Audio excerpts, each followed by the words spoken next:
When I was little, my mother constantly said bad things about others. She believed that, even when someone was kind to her, there must have been some plot behind the nice gesture. To sum up what she talked about every day, there are only evil people in this world. In kindergarten, mothers would fix a lunchbox for their kids and the kids would have it with their classmates and their teacher.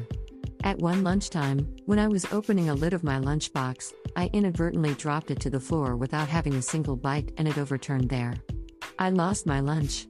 While other kids laughed at me, my teacher, who had been trying so hard to make me play with other kids, cleaned up the mess for me and took me to a small candy store outside the kindergarten.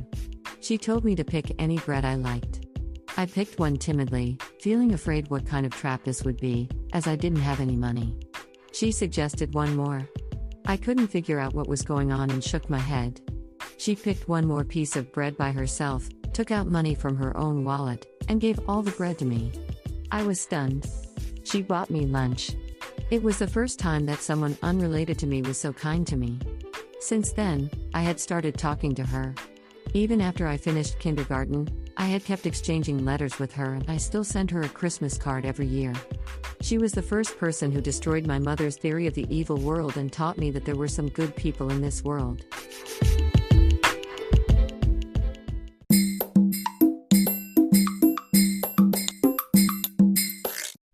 Audiobook, Japanese Dream by Hidemi Woods on sale at online stores or apps.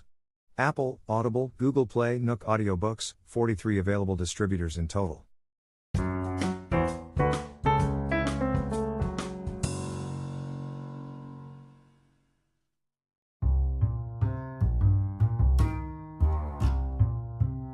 A couple of nights ago, I woke up in the middle of the night when I heard a loud thud. I thought something had fallen from the shelves, but the minute I dozed off, a thud woke me up again. This time, it sounded like my inner noise coming from my head.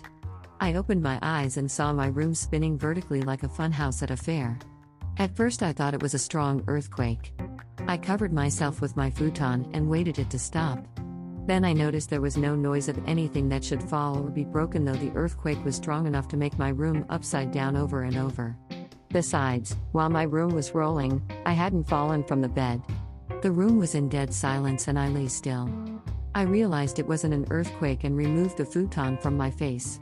The room was still spinning around me violently and finally I understood I was having massive vertigo.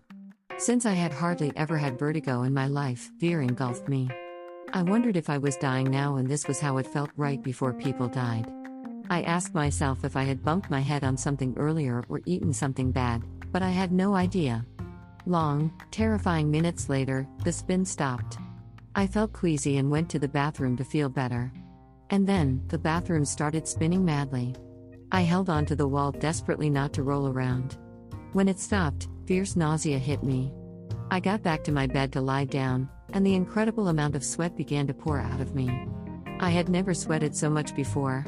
It was as if every pore on my skin had spewed sweat all at once with all their force. I saw my sweat dribble down onto the floor and was fully convinced that I was dying.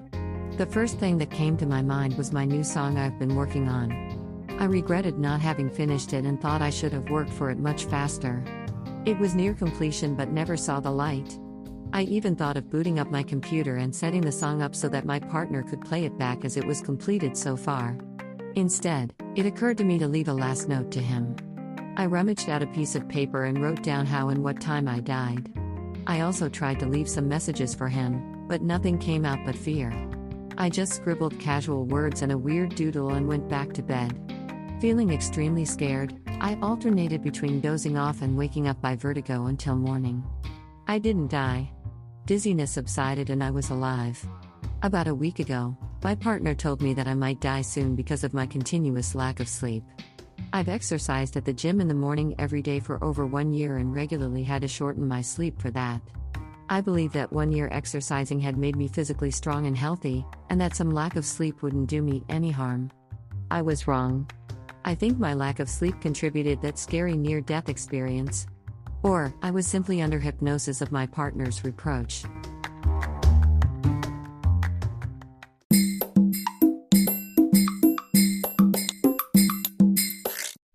Audiobook, Japanese Dream by Hidemi Woods on sale at online stores or apps.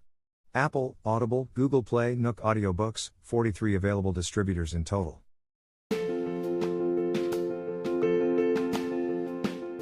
Audiobook, The Family in Kyoto, One Japanese Girl Got Freedom by Hidemi Woods on sale at online stores or apps. Apple Books, Google Play, Audible, 43 available distributors in total.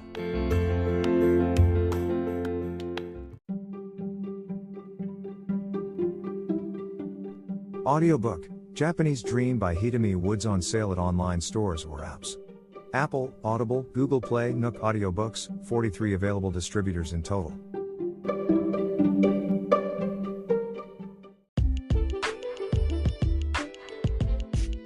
英語聞き流しリスニング、英語テキストと MP3 ダウンロード、その他の物語はホームページからお聞きいただけます。